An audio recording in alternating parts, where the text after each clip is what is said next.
Before we get deeper into the pieces and parts of AWS, let's zoom out and get a good working definition of cloud.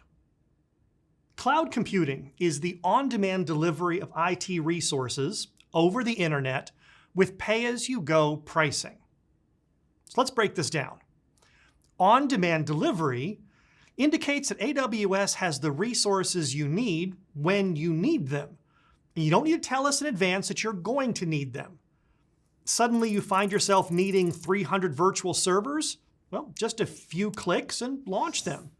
Or you need 2,000 terabytes of storage. You don't have to tell us in advance.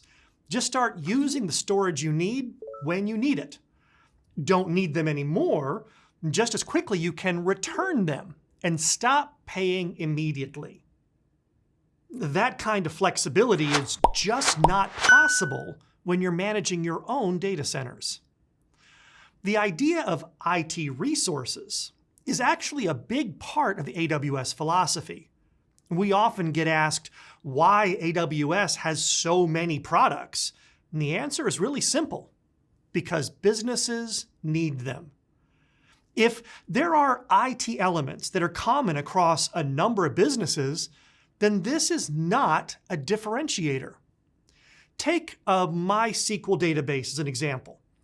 If your business runs a MySQL database, does your ability to install the MySQL engine make you a better company than your competitors? Well, probably not that. Do you keep backups in a way that makes you superior to other players in your vertical? Again, doubtful.